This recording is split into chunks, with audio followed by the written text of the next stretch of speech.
The impending economic integration between ASEAN member countries by 2015 is set to change business dynamics throughout the region, bringing with it opportunities and risks. What does this mean for investors? Known as the Asean Economic Community, or AEC, the 10 member states will enjoy a single market and production base. With a 600 million population, it will be a force to reckon with. For those looking to start a business, this is something to keep in mind.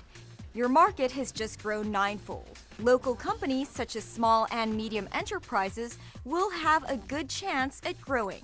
If today you are producing your service or your product at a competitive price that can stand even the competition in the region, you should do well, because it means that you will be given access to new markets which today you may not have access to.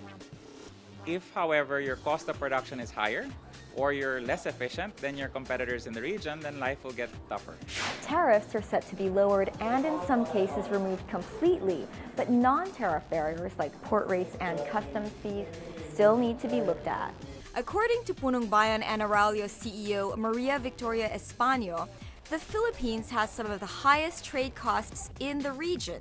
And that's not all. Philippines has the highest corporate tax rate at 30% compared to what our neighbors have, like 15, 20, 25.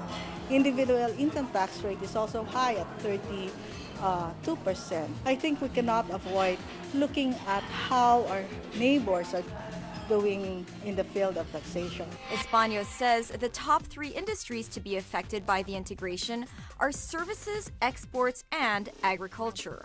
She says services, specifically those in finance like accounting, will likely do well. The accountants from the Philippines, they are really regarded as very good financial accountants, CFOs, and very much in demand.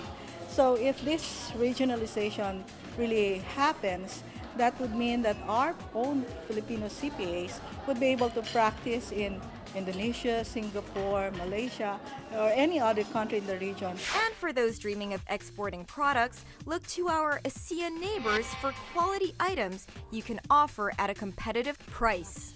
Businesses would say the opportunity to do business in a larger market with less constraints is usually a positive thing, assuming you can compete. The sector that may suffer, according to Españo, is the agricultural industry. How competitive are our agricultural producers right now, to offer their prices at the lower rates that we're seeing? Rice is being imported. How can we protect our agricultural producers at this point? There's a concern that the government may not be on board at this point to ensure that our farmers would get the necessary support. You could see that unless we wake up and really prepare our farmers, they might be left behind. The AEC would do well to learn from the mistakes of the European Union, primarily that they are only as strong as their weakest link, especially in finance, a lesson that Germans know all too well. It behooves all of us within the ASEAN region to improve our strength, and the regulatory changes, for instance, for the banking sector in the Philippines actually are intended to do that and basically bring us up to a global standard. While more money will flow into our market, that will include more hot money as well.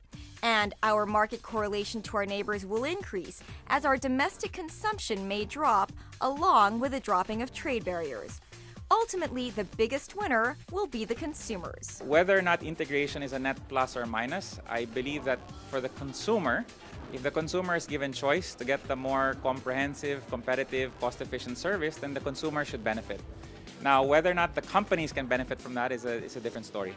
ASEAN integration will offer many opportunities and risks for the Philippines, but hopefully we'll be up to the challenge.